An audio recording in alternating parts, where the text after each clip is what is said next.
This time for sure. Hi, this is Steve Wenzel. This is Karen Wenzel. From Blazing Star Nursery. You're listening to Smart Talk Radio. The Mike Nowak Show starts in 3, 2, 1. Whenever I do get a steak, I always get a salad, thinking that'll balance it out. 20 pounds of meat, 2 leaves of lettuce. Cover it. I do love salads. Well, I should say I love salad dressing with just a touch of lettuce. Otherwise, you feel like you're eating a bag of yard work. It is amazing how much cheese you have to put on a salad to make it appealing. Yeah, can I have some more cheese? And can you throw in a Snickers bar? Instead of the lettuce, can I get French fries? When you go out to dinner, they always try and improve the salad. They're like, would you like some fresh pepper on your salad? Can anyone tell the difference between fresh and stale pepper? Hey, wait a minute! This isn't fresh pepper. I grew up on a pepper farm.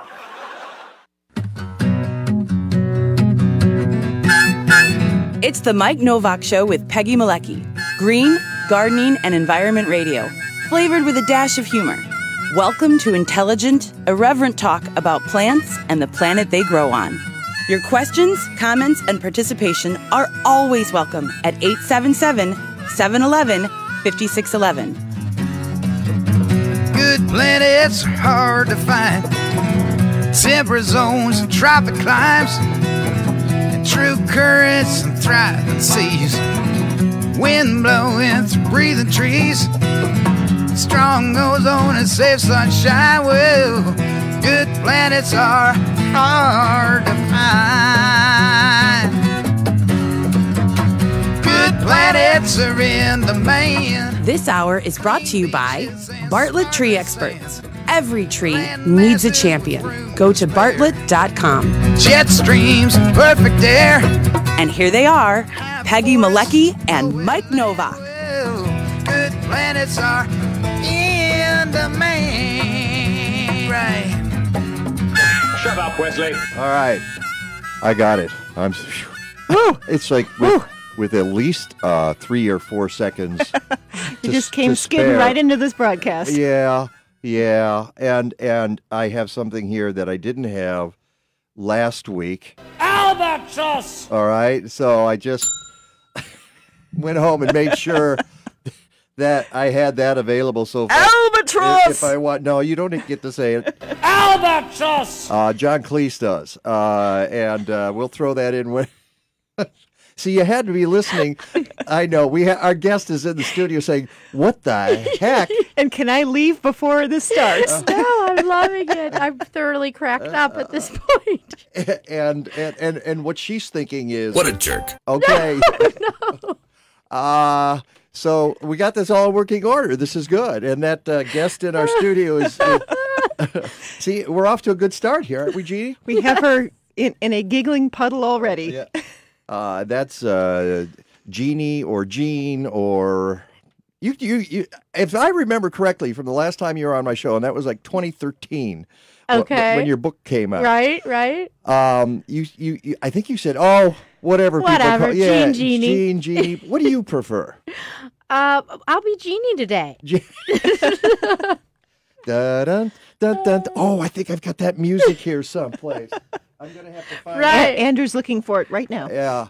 And Jeanne Nolan is in our studio. We're talking microgreens. We're also talking some other indoor gardening and probably gardening in general because she is the organic gardener. And you get the beer ding on that. She's throughout the Midwest, but mostly Illinois, Indiana, Michigan, Wisconsin. I suppose if you're listening in Missouri and you give her a call, you might come down there, right? Absolutely. Because we got people listening in Missouri. I'm not sure about South Dakota, but maybe you never know. She might come out there. And we're going to talk about might go to Vegas. Growing microgreens indoors, and the part of the garden season is done, but a different part of the gardening season is beginning. And if you've ever thought about growing stuff indoors, you should listen to today's show. Give us a call, too, 877-711-5611, or write to us on Facebook and Twitter, blah, blah, blah, all that stuff. The Mike Nowak Show with Peggy Malecki. We'll be right back.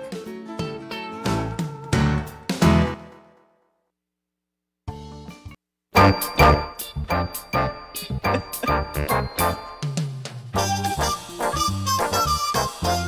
you switch. Boom, boom, boom, boom. Welcome back to the Mike Nowak Show with Peggy Malecki, and Jeannie can't Who's believe... that dancing through the studio? She can't believe that I have this in my repertoire. I could just call this stuff up. Do you think Mark Zuckerberg is going to zap us for playing this music? Do you think YouTube's going to come after us and go, oh, there's licenses involved with it. Oh, please don't play that music. Oh dear. We've got to protect the studio musicians who came in to do this this theme that was written in about 10 minutes just before they got there. Okay. Sorry, that was really, really cynical. And yes, but you played it over the music, so we couldn't quite hear the music in the algorithm. And all I got to say about that is... Albatross! All right. Welcome back to the Mike Nowak Show with Peggy Malecki. I think I said that already, too. So we're in the Department of Redundancy Department, and we have Jeanne Nolan in the studio, sometimes known as Jeanne. Sometimes known as Jeannie. Hey, get that shovel, huh? Exactly. Because she, as I said, in 2013, went back when I was at another radio station, and she came on the show to talk about her book, and you wrote a book called From the Ground Up, and there's a subtitle. What's the subtitle? A food grower's education in life, love, and the movement that's changing the nation. There you go. There you go. Forward by Alice Waters. I'd forgotten that. Yeah. Oh, my She goodness. encouraged me to write the book. She told me I had to. You do what Alice Waters says. You do. You absolutely do. You do not say no. And it was about her journey, Jeannie's journey. Jeannie's journey. Now, there we go. There you go. That's your memoir. There you go. Some alliteration. You may have that for free. You don't. Thank you. I don't need Mike. any royalties on that. That's okay. I don't get any royalties on anything right now. I understand. I don't either. But you, wow, your road to being an organic gardener is not the usual one. That's correct. It was a non-linear path, shall we say? For all of those in the room, raise your hands if you've had a non-linear path. Right. Where on the spectrum of conformity do each of us sit between conformist and non-conformist? Yeah, right? and if you want to know what that journey was, because we're not going into that today, but it's in the book. So the book is still available, and you can go to the organicgardener.net, right? Yes, correct. I believe it's good memory. How about that, huh? You're good. I recognize that because my own site is .net. Right. I couldn't even get my own name when I was doing my website. Right. It's not easy out there. Yeah. .net. Although I think somebody would sell it to me for $1,000 or something. Same. We had a thing like that too. If we wanted .com, we had to pay up. No. I want a .green or a dot. Yeah. I think you could probably do that now. I like that idea. We were talking with Lisa Albright Lisa Albrecht from Albright Solar, and she's .solar. She's .solar. So I'm betting there are. It's a new world. We could probably buy that.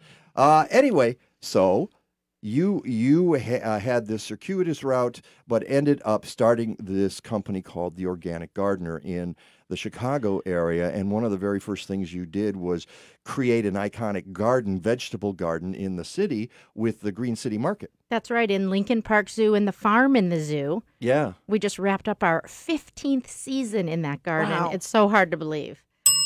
All right. So much fun. More dinks. Tell us about that garden and why it's so special. Sure. So that garden was started to engage children initially, but now all people of all ages in hands-on learning about how to grow food. Mm-hmm. So we are right in the farm in the zoo. It's a free garden. We grow any crop we can, a lot of heirloom and unique vegetables. And about 5,000 kids take a free field trip there every year with their school, get their hands dirty, and college classes, all kinds of people. So it's also to demonstrate best practices for home growers. Okay, hold on a second. We're getting photos here. Ellie came in. I want to hold that. Let's okay. Because I saw one the other Absolutely. day. Look at that. In fact, let's pose for the camera here. Sure. Here, let's put our little label in. Put your little label in. Arugula. What are you doing? Oh, okay. And you Get spritz. Peggy involved. Okay. Don't mind us, folks. We're just doing photos Photo on the shoot. radio. Just okay. That's Good. gonna You go- refilled your coffee. That's good. That's going to Good. go out on Instagram right now. Great. And by the way, if you're listening to the show on A&M, you can also stream us at MikeNovak.net, at WCGO.com. We're streaming live video on Facebook every Sunday morning, 9 to 11 Central. And please share that video or start a watch party. Right. And you brought in greens too, but we'll get to those in a second. Sure. Get back to the garden. You Right. said, and it's in an area of Chicago. And if you're not familiar, if you haven't been to Chicago, it's Lincoln Park, which is a stone's throw from the lake. So everybody goes there. That's right. You have 25,000 visitors to this garden every year. We do, and it's such a great location because families and international visitors have come to Chicago. They're visiting Lincoln Park Zoo, and there's a vegetable garden. And what's the most popular thing in that garden for visitors? Let's see. The children love sorrel. So Really? sorrel has that sort of lemony, unexpected pop towards, Bitter soap's the way I usually think of it. Well, children love it. So we grow a lot of sorrel. Okay. And then we grow interesting things, a loofah plant, unique beans that are really, yard-long Asian beans in red and green, and a lot of fun crops. And we strive to make it very beautiful. So a lot of flowers to attract the beneficial insects and the pollinators.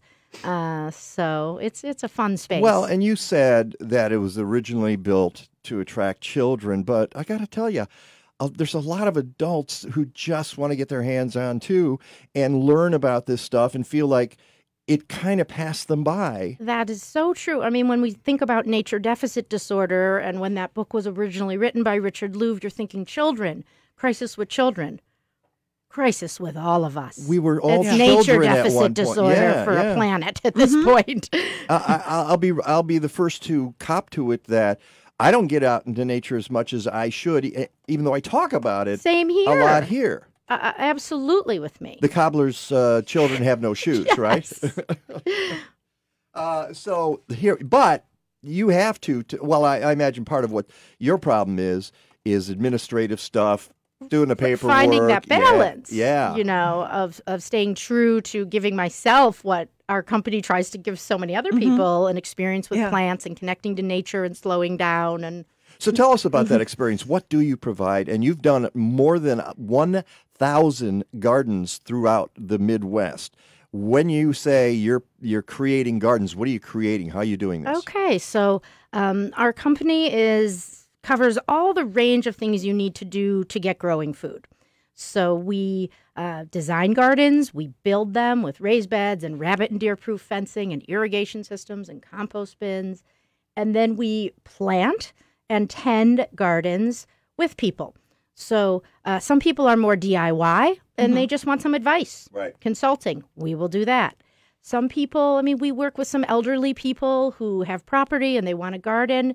And really, we do it all from design, build, plant, maintain. When I say we are a team of about 30 people. We have a headquarters building in Northbrook with greenhouses. We grow our own plants. We have an internship program, so we employ a lot of enthusiastic high school and college students who want to learn. And like this season, we were tending about 200 vegetable gardens, primarily on the North Shore and in Chicago, but also, like Mike said, Michigan, Wisconsin, all over. But we're really trying to elevate sort of the status of the vegetable garden everywhere, in a yard. But you're doing rooftop gardens and courtyard gardens, and so it's not just a large backyard garden. That's correct. Rooftop, courtyard, and then also residential, but also, businesses, nonprofits. We have a garden in Old Orchard Shopping Mall. We have gardens at country clubs and pharmaceutical corporations and, 20 schools we work with. So all kinds of neat projects. And it's exciting to be part of the Grow Your Own Food movement now, where so many people are realizing how important it is and that, you could do it in unexpected places and it's relevant. And one of the things I said in my blog post, and you can go to MikeNovak.net for that, any kind of gardening requires a leap of faith. That's right. What if I screw up? What if I kill everything? Yeah. And my answer is you won't and you won't. You will succeed. It's really nature wants to cooperate with you. It does. And you learn lessons. I mean, this year, my cucumbers failed in my home garden. What? Jeanne Nolan? Most of my clients' cucumbers did great. This just in, folks. Jeanne Nolan's cucumbers right. failed. They went down early. And, these things happen. Yeah, it's a mystery. We're figuring it out. But, so you plant more. Yeah. So you try again next year. That's part of what we learn. And you go to the farmer's market and you buy the cucumbers. Right, and you kick yourself. Yeah, but I had the same thing. I had cucumbers doing fabulously, got one harvest, and then nothing. That's exactly what mine did this year. In my garden, but then I'd go to, a client somewhere and they had bushels. Yeah. Shall we make it unanimous? I had no cucumbers either this year. So what was it about this year? The weather, that weather just in certain microclimates, which each garden is its own microclimate, that's for sure, just didn't do well. All that rain and cool weather and then it got hot. Exactly. Anyways. So that's one of the questions I was going to ask you. And we will, folks, get to the microgreens. That's definitely going to happen here. Don't worry. Just stick around That's the teaser, though, for the next segment. Right, for the next segment, because we will get. But I want to ask you, for the gardeners out there who are listening and saying, hey, yeah, my cucumbers didn't come up either, or something else didn't do well. How would you judge this past gardening season in the upper Midwest? Okay, well, I would have to put it in the larger context of climate change, which we've absolutely been feeling the effects of for the past several seasons, 3 to 5 years, I'd say. And each year what we're finding is that it's less predictable, and the things that typically define spring, summer, and fall are sort of blurring. And so we're in new territory. So this season had a lot of challenges. It could have been worse. There was a moment when it was coming on very cool and wet, and I thought it was going to be terrible tomato year. It was an okay to, in some situations, good tomato year. Some people actually did very well. Some people did. But the Tribune wrote an article about what a bad tomato season it was. And so in some gardens, it was terrible. Yeah. So unpredictable, It could have been worse, but it could have been better. It was one of those seasons. That's where mine were. And it's all weather driven. I mean, absolutely. We're learning that more and more, that even once we've done everything we can to encourage the microbes and bacteria in the soil and soil health and all the best practices, and the weather, Mother Nature is in charge here. Well, if there's a ton of rain, it's just not much you can do. That's and right. And a lot of us had a lot of rain. They did, and our small farmers really suffered. And are needing to put up hoop houses and really find ways to protect themselves with all of this unpredictability. I mean, there are some pluses. We're planting later in the season than we used to, and continuing to harvest a bit longer. Although we had a hard freeze here in the middle of November. That's right. We got cut off earlier than we would like to. We had snow on Halloween. Right, and that was unbelievable. And, that screwed up our soil preparation season, because, we can't prepare soil if it's hard. Yeah. Well, what I did, I saw the snow forecast, and the couple of days before, I said, okay, I'm going to prepare everything, and I mulched the whole garden. Some places I put straw down because I still had beets in the ground. Right. And I said, I'm going to mulch them over because I know it's going to snow, and that's going to provide even more cover. Right. And they'll probably get through this. And now it's in the 40s and 50s that's again. That's right. Yeah, so that snow was a blanket. Yeah. Same here. Yeah. Yeah. And so I'm keeping a wary eye out, because probably the next time we get cold, it'll be here for the rest of the season. But I knew that was an early snap. We probably weren't going to have that for months and months and months. Right, absolutely. So we have to be light on our feet, right, with our changing climate. As gardeners, we have to be responsive. And, we're planting a bit later in the spring.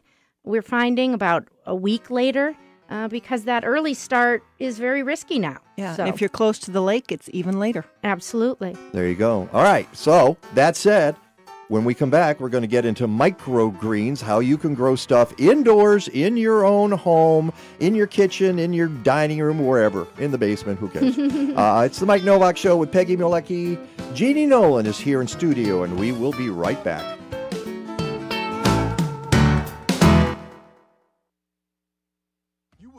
So looking up as of November 18th, Illinois corn harvest was sitting at 80%.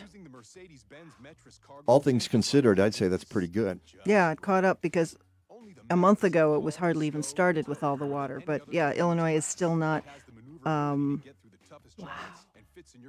97% is the average for this time. Wow.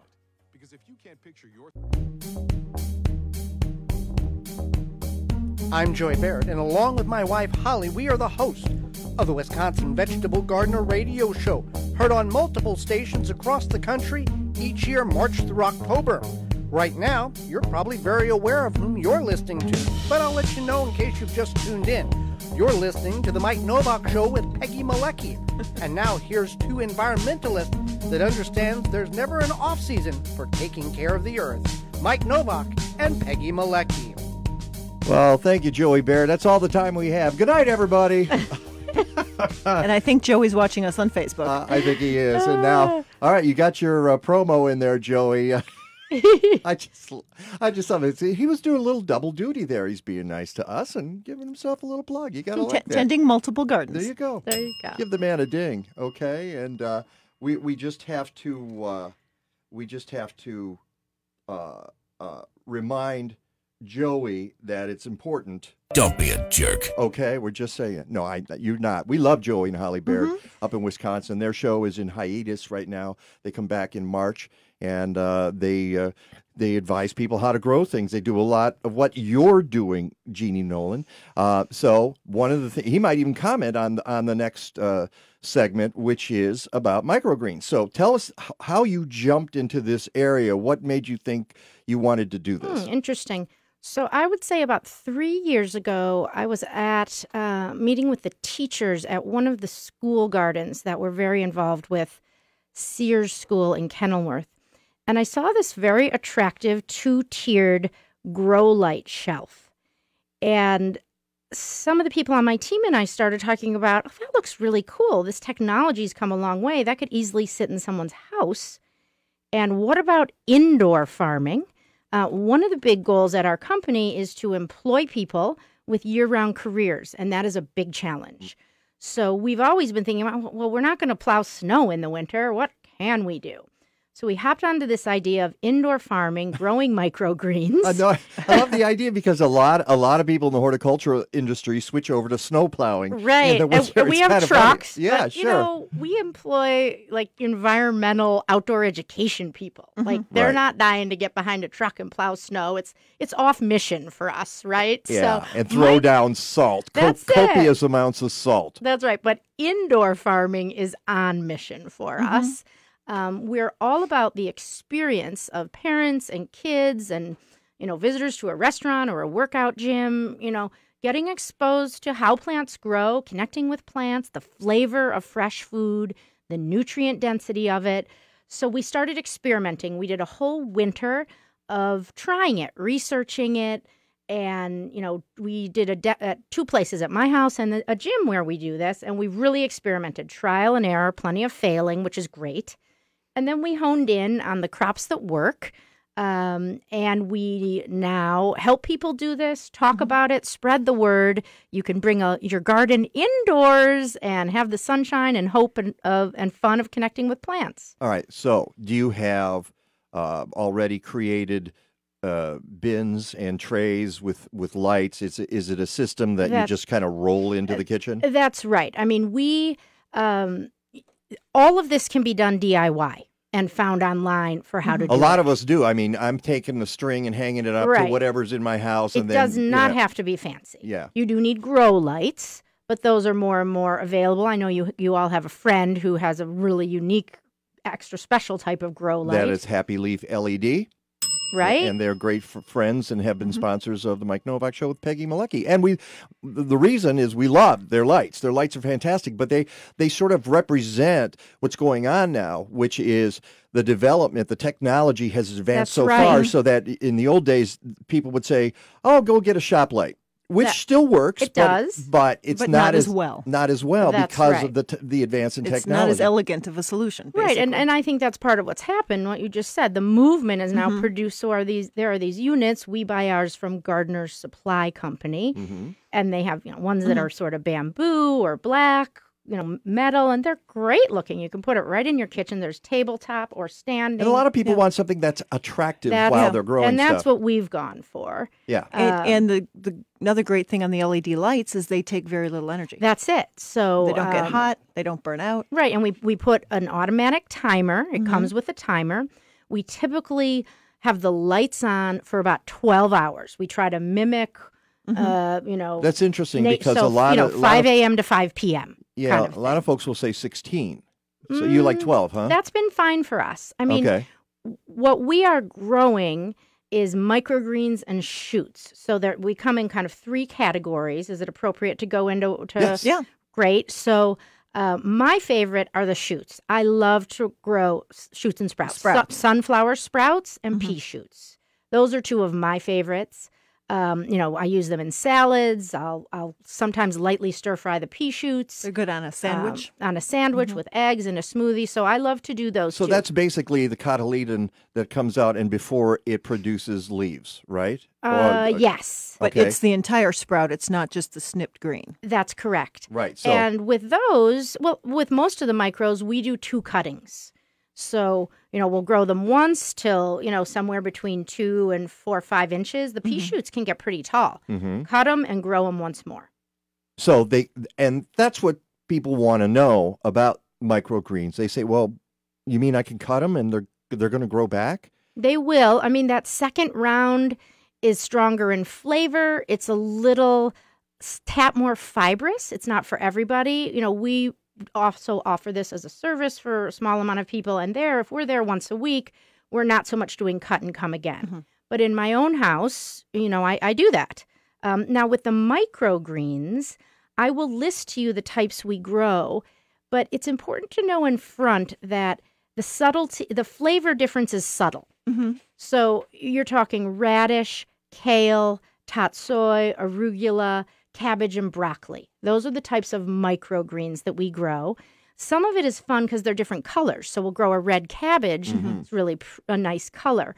But it's different. You're not eating a broccoli head. You're eating this plant when it's like 2 to 3 inches tall. But it still tastes like broccoli. A little bit. Yeah, it's got a slight flavor of a little bit. Or daikon radish has a slight radish. That's right. Very slight. Yeah. And, the arugula is more spicy.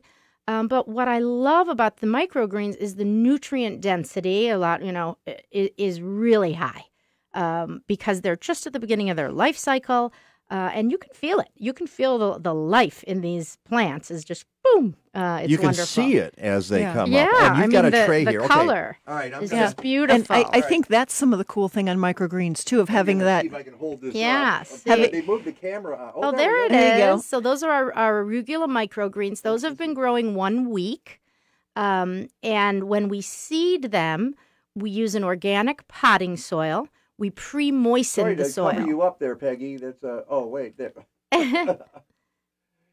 Sorry about that. No problem. No problem. And anyone not watching on Facebook saying, what?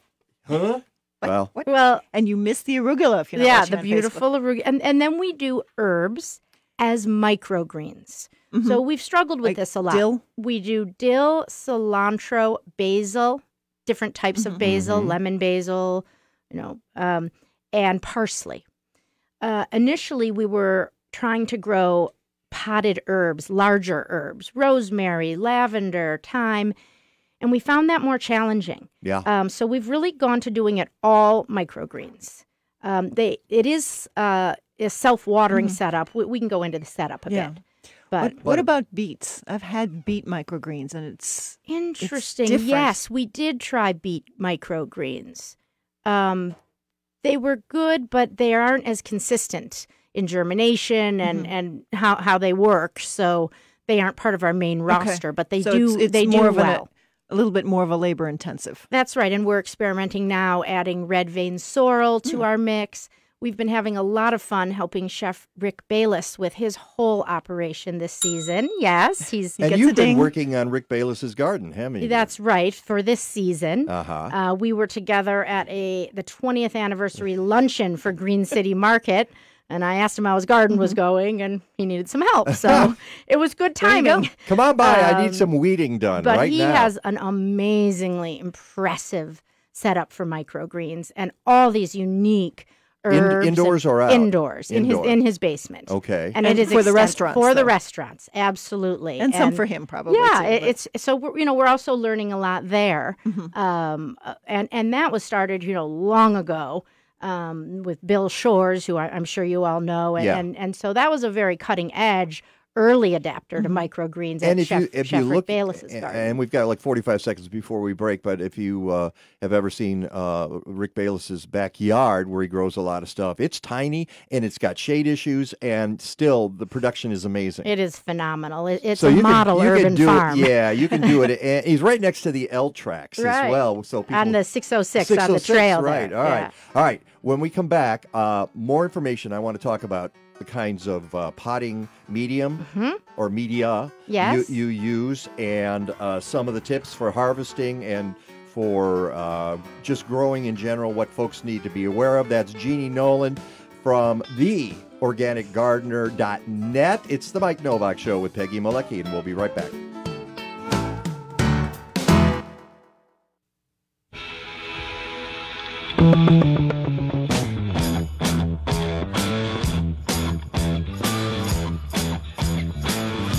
All right. Yeah, there she is.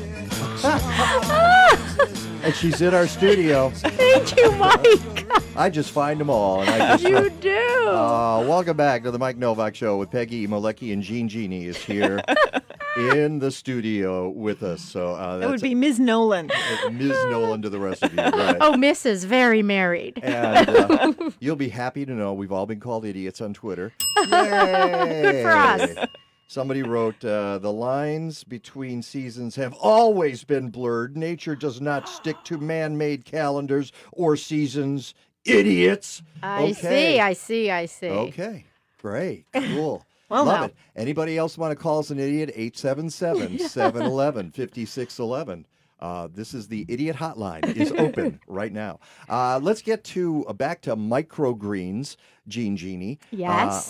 So folks want to start this in whether they do a DIY or Right. they hire you or they do some other system. Or order the products. Or that, order. All right. How do you set it up? What? Right. So, first you need your lights, and we happen to grow them on carts. They can be tabletop or standing on wheels. And then you need your trays. So some of our trays are from Gardener Supply, and these little ones that we figured out are from Greenhouse Megastore. We really like them. But you could use Megastore. regular. You could use. You could use Let me- a can I big. see that? Yeah. You could use maybe the big clamshell salad. You could. I mean, you want the bottom perforated because you are Sure. doing a version of a self-watering planter. Yeah. It isn't totally self-watering, but so the way this works is you have a solid tray that you fill with water with a riser, and then your planted tray sits right on it just with a tad of water touching the bottom initially. But what you want to do is as the flat of plants absorbs the water, you want the roots to be strained a bit so that they're shooting down into the water. Right. You don't want to. Right. You want them to reach for the water. That you It's want like- them reaching. That helps with, the nutrient density, the Yeah. flavor, you want robust plants that are trying. It's like your lawn. You want to water deeply less often and let the roots chase the water Very down. similar. Yeah. Very just keep And similar. by the way, misted. but you skipped a step, which is the medium that they're That's growing. right. So we like to use an organic potting soil. We use Organimix. We use a potting soil made by Fox Farm called Happy Frog. But you do care about the ingredients in your potting soil, and you want them to be naturally derived because you're eating this. Right. So it isn't just So any I'm, potting medium. I'm going to assume that you're not going to go for any pre-fertilized mix. That's right. I mean, the Happy Frog Fox Farm brand does have naturally derived fertilizer most of in those it. mixes will have minor amounts of nutrients in Exactly. them. They're And- trace amounts, minor amounts. They're not like, okay, you buy the Miracle Grow mix. It's got the fertilizer in it already, right. and it's a synthetic fertilizer usually. You do not want that. And why is that? Well, There's no reason to use synthetic anything in this process. We can do it perfectly well with, naturally derived soil mix. So why would we introduce? Well, and are you fertilizing at all at this stage in their life? Because and that's the point, this is a very quick life cycle. Right. I mean, we're eating these microgreens and herbs and shoots 1 to 2 weeks after we've planted them. So it's a quick turnaround. Now, do you reuse your soil at all? We do. Okay. But we don't reuse it for microgreens. Right. That's what I meant. Would you use it again? Because you read from time to time that there can be some fungus and other issues with sprouts, especially. Right. But the microgreens. We haven't run into that. We'll put it back in a garden. Right. But to reuse again for microgreens, you wouldn't. That we don't do. No. All right. And how do you seed? So how do we seed? So first we pre-moisten the soil. Because potting soil, when it comes out of the bag, has a lot more capacity to hold water, and you really want it good and full of moisture. Okay, good. So we'll pre-moisten that soil. So the mistake is you take it out dry, you put the seeds on, and then you water. No, you want to pre-moisten that soil right. and get it up to capacity so it really is moist. And your goal is to keep it there, that it will never dry out. And then it's very simple. We fill the flat close to the top, and we press the seed in. You'll need to experiment a little with how densely to seed. We found that if you seed too dense, for instance, with the arugula, it's such a teeny seed, you can actually get these sort of like mildew patches in the arugula as it starts to grow. So experiment with that. And then at this point, we use a spray bottle to keep that top of the soil moistened as we're germinating. Now, sometimes we use a plastic dome tray. Oh, yeah. Which creates sort of a mini greenhouse effect in a positive way. Which, by the way, is a reason for you to save some of those containers you get with tops on them. Absolutely. I grow stuff in them all the time. Right. In the winter. The type of tub that your strawberries come in are great for growing pea shoots. Yeah, clamshells and the larger ones. We got a really large one. One of my pet peeves is now going to a store and you can't buy anything that isn't.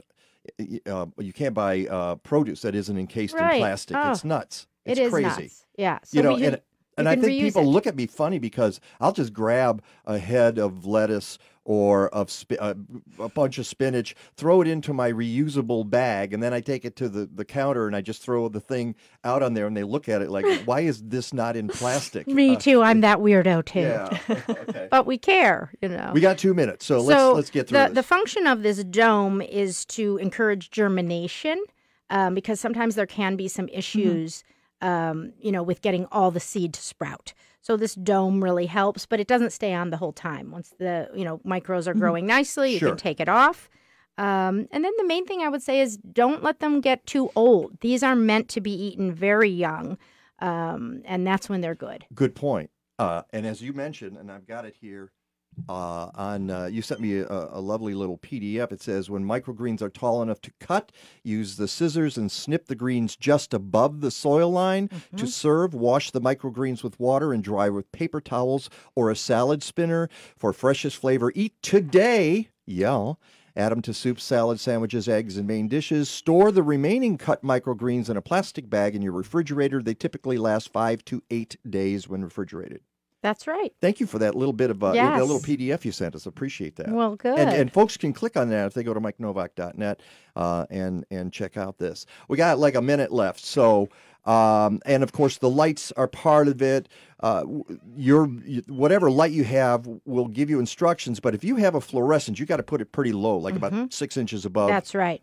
If you've got the other grow lights, you can experiment, and they'll tell you how far they want to have them above the microgreens. Right. And done. Boom, done. Absolutely. And so fun. You can have it right in your kitchen. Yep. Boom, done. Pass the salad. Exactly. Well, Jeanne Nolan, thank you so much. Go to theorganicgardener.net to find out more information. For those of us locally, we'll be back with the second hour. For the rest of you, go green or go home. Welcome to the second hour of the Mike Nowak Show with Peggy Malecki. This hour is brought to you by Bartlett Tree Experts. Every tree needs a champion. go to bartlett.com. Here they are again, Peggy Malecki and Mike Nowak. All I need is good food to eat and make me healthy, wealthy, wide awake. Lettuce, tomatoes, root and bacon. What about those sweet potatoes? All I need is good food to eat. All I need is good food to eat. Welcome back to the Mike Nowak Show with Peggy Malecki. One thing that I did not put on my blog post, and I should have, and Peggy just brought it up, if you go to theorganicgardener.net, under Grow It Yourself, which is under something else, which is under Learn, then Grow It Yourself, and she's got this list, and it's weird because I talked about it. She had this in 2013 when she was on the show. It's 10. It's a list of 10 lists of 10 about growing food, and you brought up a really some great resources too. Right. So under 10 reasons to grow a food garden, number 1 is health, number 2 is taste, but number 3 is safety. Quote, foodborne illnesses such as salmonella and E. coli are routinely found on produce grown on industrial farms. And she talks about spinach from E. coli, spinach that was tainted with E. coli. There's no safer source of food than your own backyard or your own kitchen counter as well for microgreens. Right. And we're going to get into that after the break. Peggy and I have been tracking down some articles, and one of them is about the E. coli outbreak. There's yet another one. There was one last year. There's one this year. And I got to thinking, actually, Kathleen said, why is it always romaine? So I thought I'd look it up. And there are some interesting reasons why it's always romaine.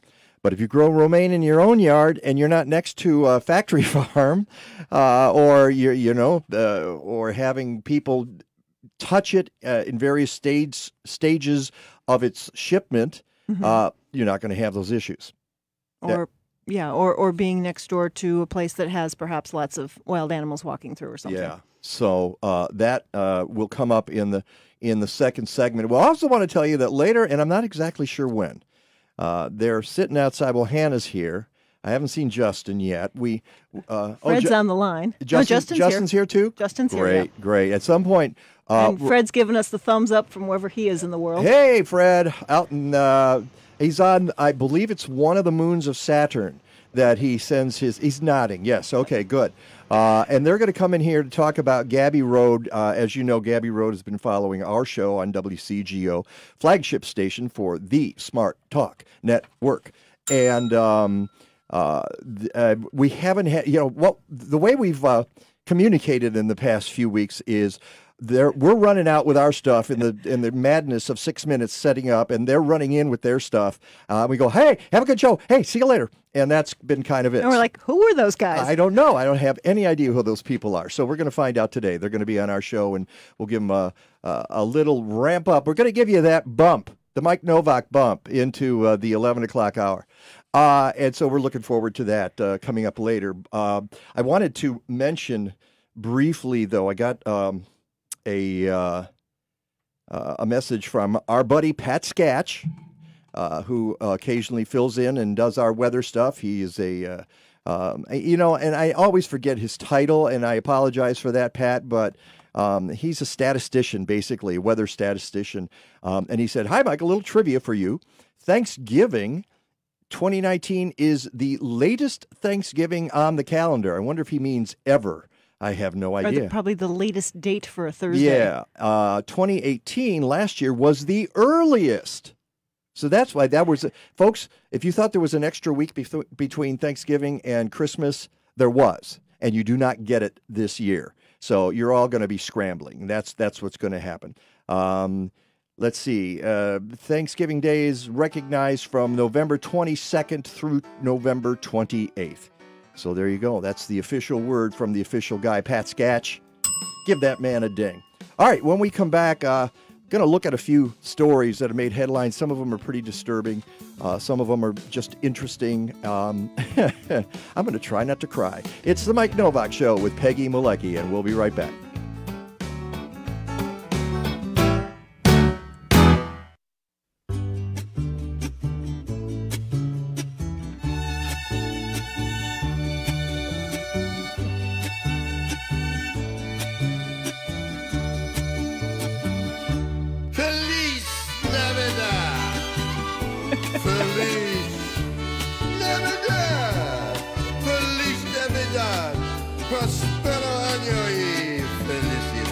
Okay. Thank you, William Shatner.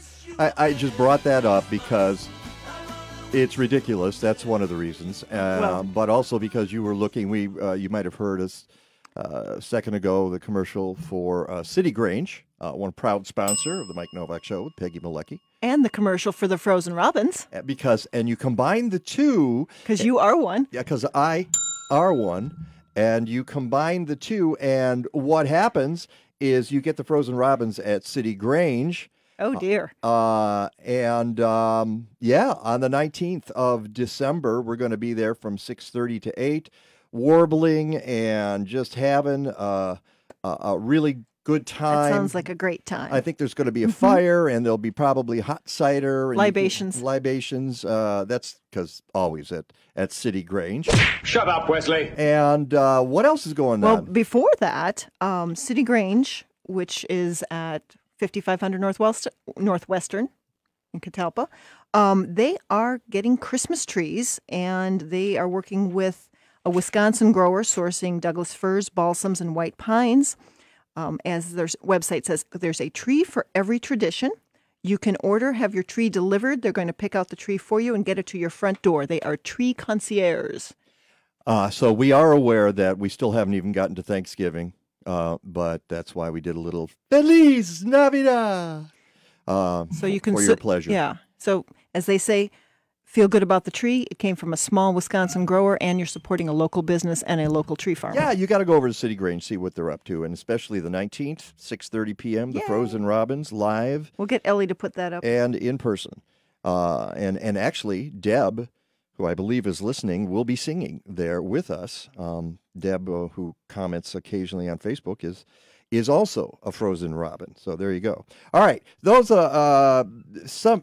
here's what happens. Peggy and I get gazillions of emails that come across our inbox. You only get a gazillion? Okay. You get 2 gazillion. I know. She does, because she signed up for every environmental organization in the world.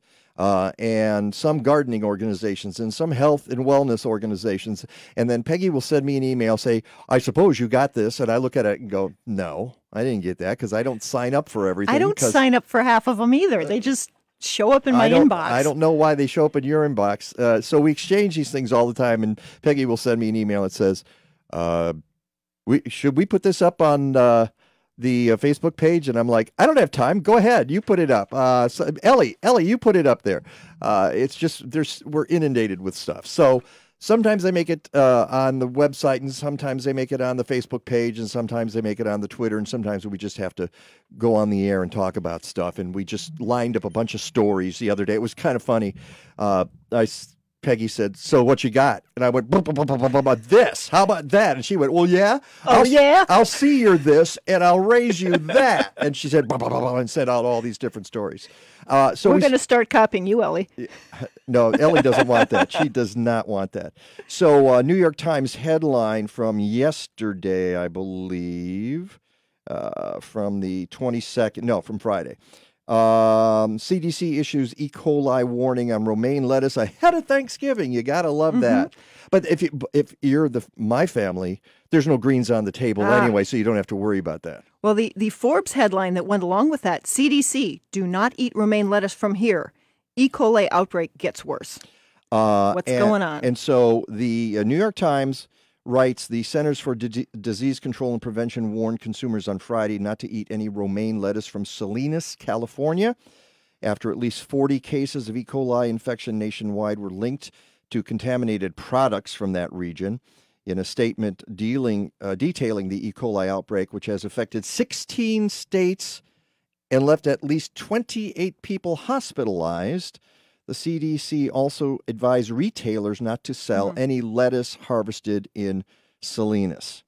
And there's an October date through a November 2nd sell-by date.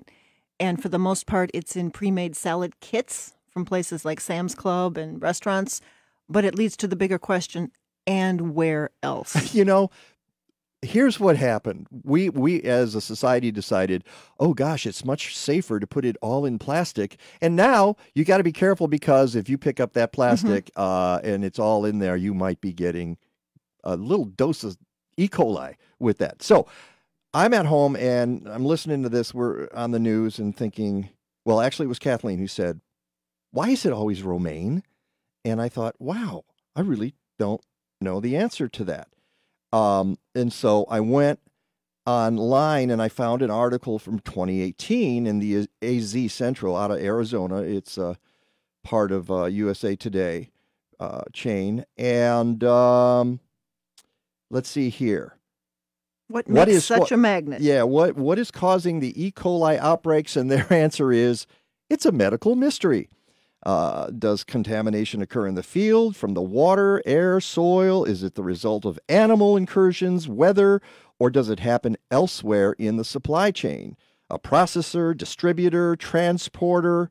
Great questions. State and federal officials charged with protecting America's food supply can't tell you. Growers don't know. Food safety researchers can't explain it. Scientists can offer only theories. However, here's one of those theories. The way romaine grows might explain how E. coli gets into the lettuce and stays there in defiance of industry tests and inspections designed to keep food safe from farm to fork. Romaine structure can provide protection for the bacteria. It comes out of the ground, as you know, if you've ever grown it, shaped like a fat vase or vase. Leaves stand upright in overlapping folds that spiral to a central core. The crevices in the crispy leaves offer shelter for bacteria, keeping them safe from the ultraviolet light, wind, and rain that otherwise would kill them. Once the bacteria take hold in those microscopic nooks, they can't be washed or even cooked off. Isn't that terrifying? Mm-hmm. It says, unlike foods such as beef, and the popularity is the key to this, unlike foods such as beef that are produced and processed regionally, the nation's lettuce comes primarily from two areas of the country, Yuma in the winter and central and coastal California in the spring, summer, and fall. A much smaller supply comes from Florida and Mexico, and then they go on with charts and graphs and stuff. So that's... And it goes all over the country very quickly. Right. And should I be afraid of romaine, they write here? No. Nothing that comes from the ground is 100% safe, but the world of outbreaks represents just a fraction of the leafy greens crop. So let's see. It says Arizona farms produce 130 million servings of leafy greens daily. 3 E. coli cases combined sickened 287 people. That was last year again. Mm-hmm. The math is on the side of the consumer. Well, yeah, 287 out of 300 and what are we at? Like 37 million, something like that now. So the risk is negligible. On the other hand, if you are one of those few people, you feel like you just lost the lottery. Yeah. Okay. Which goes back to eating seasonally, eating locally, and knowing where your food comes from. Yeah. Yeah. That's a big deal. Okay. That took longer than I thought. However, the story that just devastated me yesterday was the one you sent to me about what's happening in Australia, and we need to talk to Rick DeMaio a little bit about this. What do you have that one up by any chance? Yeah, there's a whole variety of headlines on this because I actually did some digging and found it on New York Times and elsewhere. But I go back to Forbes again. This is from November 23rd. The headline, koalas, quote, functionally extinct after Australia bushfires destroy 80% of their habitat. Oh. And it goes on to say the big fires that are happening all over, but especially around the Sydney area in, I believe it's New Wales area of Australia. They estimate over 1,000 koalas have been killed from the fires, and 80% of their habitat has been destroyed. It's been an endangered species anyways, as habitat's gotten more fragmented. They live primarily on eucalyptus leaves, and much of the eucalyptus forests have been destroyed. And they're basic. Many animals run from fires, and koalas will go up the tree and curl up into a ball. Oh. And the fires are so intense that they estimate half the population has been wiped out in some of the areas. And unfortunately, I looked at the video. Yeah. That was on there. Yeah. Don't look at that video. And I don't. Well, we did. Especially with volume. Yeah. Yeah. It just breaks your heart.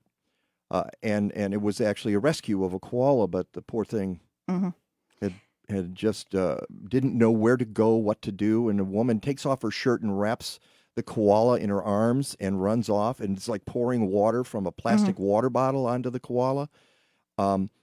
This wouldn't happen. I don't know. Would this happen without people? The koalas did pretty well in Australia for, I would think, hundreds of thousands of years. A lot of the articles I was reading said some of it's because they've been pushed so far out of their territory and it's so fragmented. But also the droughts have gotten far more severe in Australia. And why is that, do you think? I'm just guessing here. I'm just wondering if you... do you think there's something going on the planet that might maybe has something to do with this? But the drought's getting far more severe, far more fires, far more intensity to the fires, and the koala population being pretty unstable to begin with. But I was reading other articles talking about huge amounts of bats falling out of the sky during the wildfires. Because of the heat. Because of the heat. Yeah, not just the fires, but the heat as well. So we're losing koalas. We're losing, Australia is not a place to emigrate to at the moment. And water scarcity has been part of it too for the koalas. As it's gotten drier and drier, there's less water. Yeah. And they've got to rely more on shrinking amounts of eucalyptus habitat. That's just, as I said, heartbreaking. We're losing the sixth mass extinction. We're in it, folks. It's happening right now, and I'm trying. I like to do fun stuff and keep people happy if we possibly can. How do you spin losing the koalas and making the koalas go extinct? Yeah. Losing the national symbol of Australia. Yeah. And there's a lot of people saying the government of Australia is not doing enough at this point for overall climate change. Well, they're having some of the same battles we are. The right-wing governments versus left-wing governments, and stalemate in their legislatures, and then nothing gets done. And by the way, our koalas have just vanished.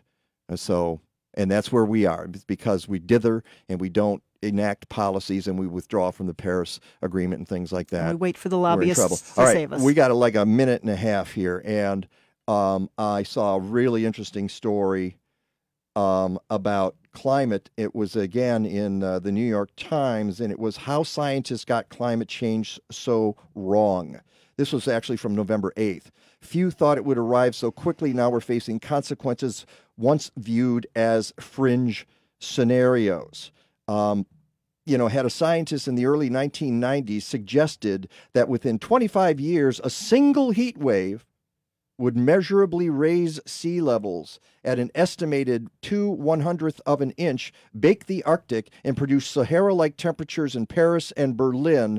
The prediction would have been dismissed as alarmist, but many worst-case scenarios from that time are now realities. And the article goes through, and it's an opinion piece, but it's based on the science of it, about how scientists underestimated where we are right now. So if they've underestimated that, and we're still here dithering, and they're still underestimating. We had Guy McPherson on the show, and people yell at him because they think he's an alarmist, to coin a phrase. He might very well be right, and the data on Earth is bearing it out. So wish we'd gotten to more, but that's some of the wonderful news out there. All right, when we come back, Gabby Road. Let's lighten things up a little bit. It's the Mike Nowak Show with Peggy Malecki. We'll be right back. You can get anything you want at Alice's restaurant. You can get anything you want at Alice's restaurant. I had to play this. Walk right in, it's around In honor of the upcoming holiday, and I realized that I hadn't used it in the show. Yeah, we've got Mark DeVork's version, but not this one. That's right. Welcome back to the Mike Nowak Show with Peggy Malecki, and happy Thanksgiving to everybody out there. and especially the folks in the studio and on the Zoom machine. We're Zooming all the way from the Maldives here this morning, right? Yes. Holy We snow. Fred Weintraub. Hey, Fred, how are you? I'm good. Thank you so much for inviting us to be on your show. Well, these are the folks from Gabby Road in the studio. How do you pronounce your last name, Justin? It is Kalufsek. Hannah finally, she actually now finally knows how to say it. So well, I know how to say I give it everyone a pass without questioning it. But here's the thing, like Nowak, because some people say Nowak, some people say Novak. There's going to be a half a dozen different ways that people pronounce your last name. Absolutely. So you got to go with Kalufsek. Yes. Because that's what you want. Now, Hannah Stanley, that's kind of easy. It's Stanley. Okay. like the cartoonist, like the comic book Stan Lee. Yeah, that's him. All I got to say about that is don't be a jerk. Okay. No, it's Stanley like the cup. Yes. Okay. Yeah. And you guys are all hosts. The trio are hosts of Gabby Road, which is on WCGO and the Smart Talk Network. Yes. And you've all been in the media doing stuff for a long time. I mean, that's the way it works. Is that, as I tell people, because I've worked at WGN, I've worked at WCPT, and I say I've started at the top and I'm working my way to the bottom. Well, but I'm kidding, because I love working here at Smart Talk and with the folks at WCGO. But one of the things about the business is that you end up in a lot of different venues. Yeah. And with many, many, many different people. So it's very funny because when we have calls about the show, editorial meetings, whatever, somebody will say, well, what about this person? And Fred or Justin or I'll go, oh, I worked with them at 3 different places and I have their cell phone and give me a second, because if nothing else, I can call their sister. So we know everybody. Exactly. So, Fred, why are you on the Zoom from the Maldives? Why not? So I live in Chicago part of the time, in Singapore part of the time, and then you never know where you're going to find me. So I happen to be taking a few days break in preparation of Thanksgiving, but through the magic of radio, even though I'm not always in the studio, the 3 of us are always together at Gabby Road. So because of the technology, it almost doesn't matter. And it is kind of amazing that I am so far deep into the Indian Ocean, 430 miles south of Sri Lanka, and I can be on with you guys. And we're thrilled that we get to come on every week after your show. Well, we appreciate that. And what I thought happened is that the plane ran out of fuel, and so they just ditched you in the Maldives and said, "We'll come back. We'll get back." Hannah likes to say that she kicked me out of the studio, so I had to find another. Home. It's where in the world is Fred Weintraub this week? Exactly, and he says 483 miles south of Sri Lanka, as if any of us know where Sri Lanka really is. So we all go, of course you are. Okay, good. That's nice. Is it snowing? No. All right, good. You have fun. I have a decent idea, but after the show, I'm going to Google Maps. Yes. And typing it in. Just okay. Oh, that's where Fred was. Okay. Yeah, there we go. And by the way, Fred, you and I share a common past because you also were at Gargantua Radio down the dial. I was, and I did. As was Hannah. I was not. I thought you did some filling on. Oh, I might have. I don't know. Oh, yes. Oh, yeah. Yeah, no. Okay. Now I understand what you're saying. Yes. Yes. Yeah, no. I had a regular show, but I also did fill-in. As did I. Yeah. And I called myself Radio Spackle because they would plug me in, usually in the middle of the night. Nick DiGilio needs to take a week off, and Steve and Johnny aren't available, and there you go. Yeah. And then now you're looking to fill 6 hours of radio on a 50,000 watt blowtorch and make it sound halfway decent. Sure. Yeah. So what brought the 3 of you together for Gabby Road? So really it was Fred's idea.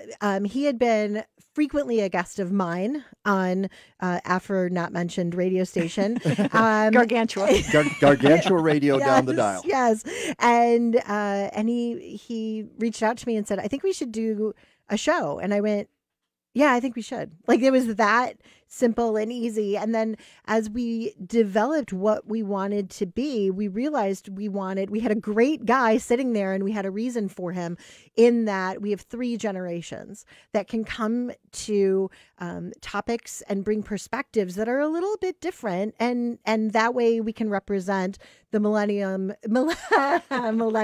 Sorry. Here we go. Disney Here brain. we go. Disney brain. No, the millennial and the Gen Xer and the boomers of the world. And how often does the phrase "Okay, boomer" end up on the show?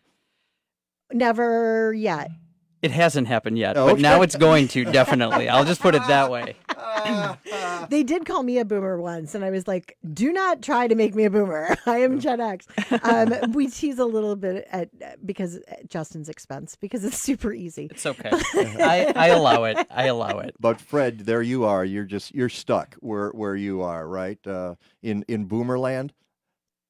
Fred can't hear us. Uh-oh. He's in Boomerland, but he's in the Maldives. So if the Maldives are Boomerland, I'm looking forward to that life phase. And now there's Andrew scrambling in there, and you've seen Andrew scramble before. Doing 500,000 calculations so per I got to second. play this for Fred because he's out there, and of course he can't hear us, and we're trying to get the connection back. And all I got to say is, you knew the job was dangerous when you took it, Fred. All right.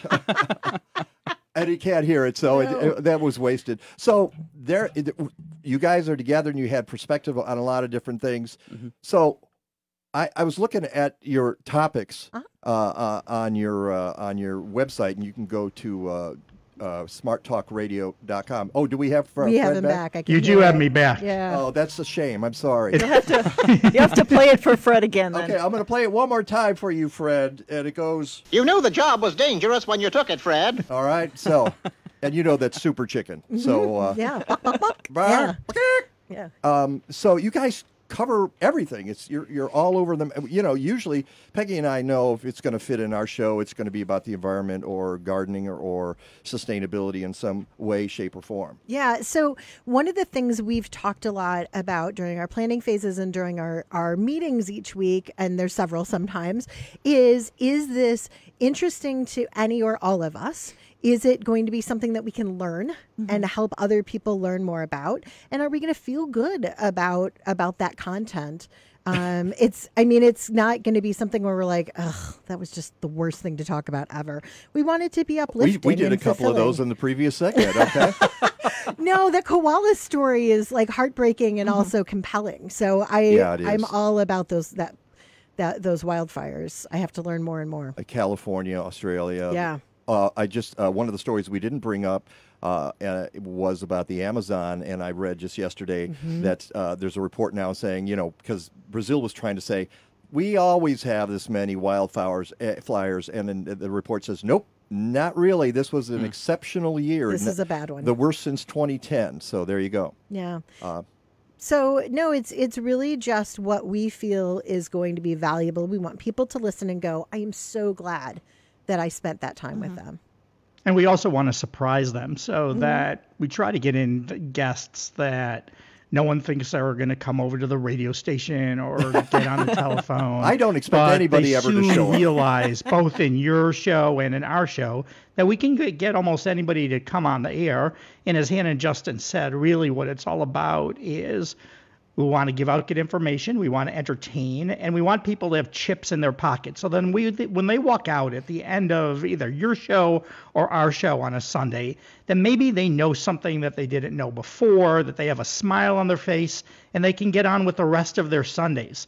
And really, that's what radio is all about, and I think together we all try to do that with our shows. Well, I need to say something with the arrival of your show here. Now we have this 6-hour block. You can start at 7 if you love fishing with Mike Jackson, and the Mike Nowak Show with Peggy Malecki, Gabby Road, and Playtime with Bill Turk and Carrie Kendall. And you could just set the dial on Sundays and that's what people like to do with their radios. Is just set the dial. I don't want to move it. I don't want to go searching Have for it on stuff. while they're doing other things. Have it on while they're enjoying coffee or lunch. But it's going to be information that, like Fred said, it puts chips in their pockets. They can, bring things up and it sounds super intelligent later in the week. I put rocks in my pocket and then walk into Lake Michigan. That's a different story. Don't do that. All right. No. All right. You got like 30 seconds. Who's on the show today? Today we have Bob Fioretti, former alderman of Chicago. Right. We also have Mass VR, which is at Old Orchard. It's a virtual reality new kind of laser tag thing going on. Yeah. We have a Christmas Carol. Goodman Theater. Yeah, Goodman Theater's coming on to talk about They Christmas should hire Carol. the Frozen Robins. And Elton Jim, who has been to 196 Elton John concerts. All right, fantastic. Gabby Road with Fred Hanna and Justin. We'll be right back. Love to eat turkey. I love you. Love to eat turkey, 'cause it's good. Love to eat turkey like a good boy should, 'cause it's turkey to eat. So good. Welcome back to the Mike Nowak Show with Peggy Malecki. We got to get guest starring Adam Sandler. Guest starring at, you know what? They're just goofy enough. Those songs are just goofy enough for me to throw. And I have to throw in one more thing before we get to Rick DeMaio. Then I've covered all of my Thanksgiving bases here, and it is this one. As God is my witness, I thought turkeys could fly. All right, so there you go. I've got all the classic. We have to catch Stan Freberg next time too. What's his Thanksgiving? In his United States of America, he has an entire bit on the first Thanksgiving. I'd love to get Stan Freberg on the show. Isn't he dead? Oh, well, I'm sorry. Okay, well, thank you very much. I have Thank you, ladies and germs. Now I have to play the, something like. You're despicable. Okay, sorry about that. Let's go to the phone and Rick DeMaio, meteorologist extraordinaire. Rick, how are you doing this morning? Boy, this was a nice short winter, right? Yeah. Is it done? Do we get to do I get to play golf next week? Wouldn't that be amazing? Like that's how long our winters were. Yeah. And then the rest of the year you just kind of like look off to the east over the Sierra Nevada mountains and go, there's where this is California. Yeah, isn't that nice? That's what happens in parts of like the United States is where they see winter in the mountains, but yet they live it. Though they live the nice weather kind of like year round. I know. I'm thinking way out of the box, aren't I, guys? No, not at all. Because Flagstaff is like that. If you live in southern Arizona and you look up to the mountains in Flagstaff, I mean, I've been there where it snowed and then you drive and you're in the desert heat. It's really kind of odd. Yep. So what is that? What is that? Humphreys Peak, Mike? Oh gosh, it was so long ago. I really don't remember.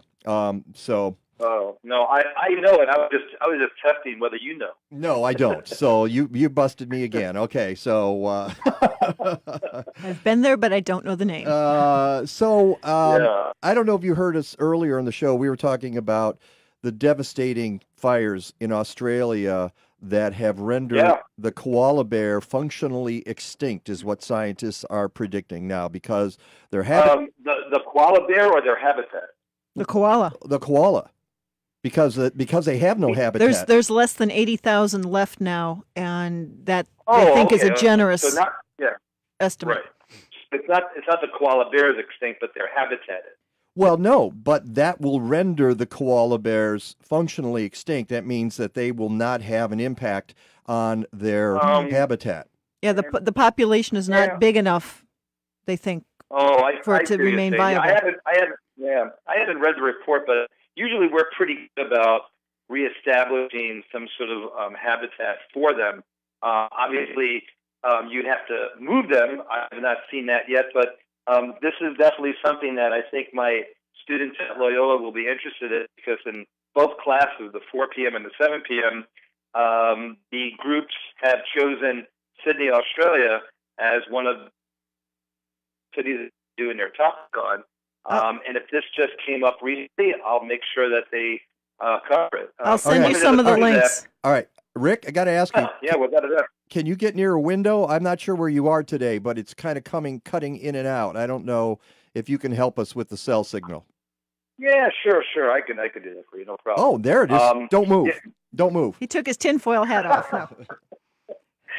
No. I know exactly what to do here. No, I'll just go outside. That's fine. I think that's what happens when you live in a 2-flat, and the first part of your flat is actually at grade level. But what's interesting is Mike, you and I were texting yesterday about that protest, climate change protest during the halftime of, I think it was Yale and Harvard. Was that what the game like? Yep, it was.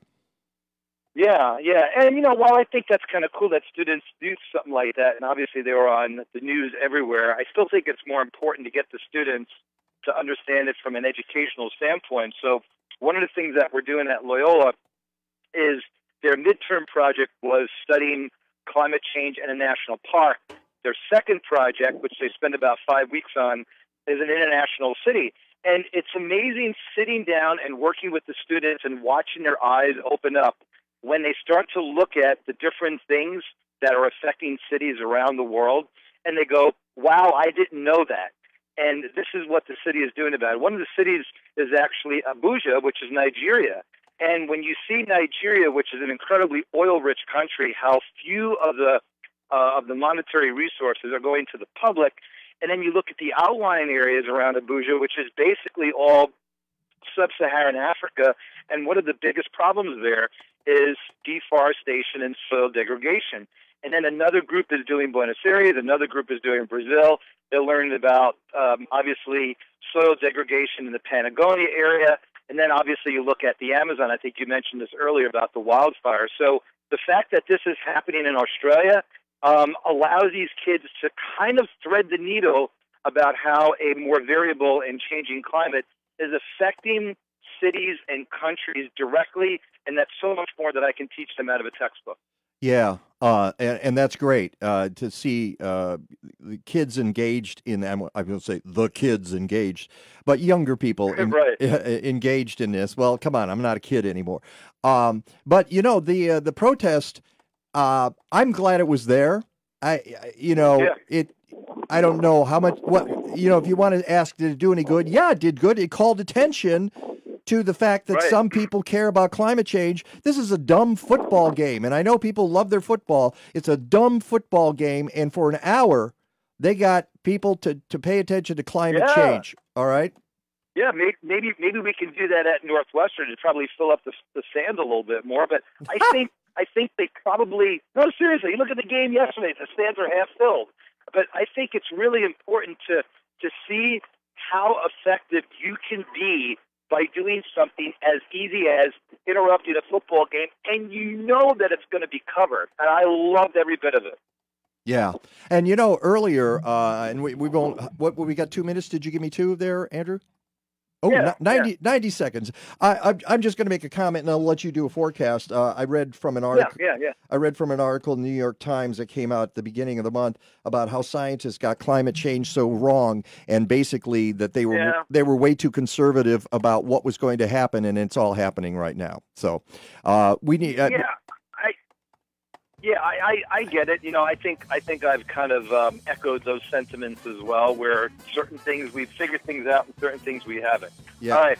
So I hear the music in the background. Yes. Nice today, nice tomorrow, rain on Tuesday, and then warmer temperatures with maybe possible 50s and even 60 degrees by next Saturday, guys. Wow. Ooh, I can plant my garlic. I might play golf. Who knows? All right, Rick, we'll talk to you. Happy Thanksgiving, dude.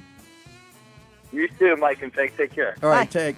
I want to thank everybody on the show. Jeanne, Nolan, Justin, Hannah, and Fred. Stand by for Gabby Road. I'm going to play this real quick, Andrew. It goes, as God is my witness, I thought turkeys could fly.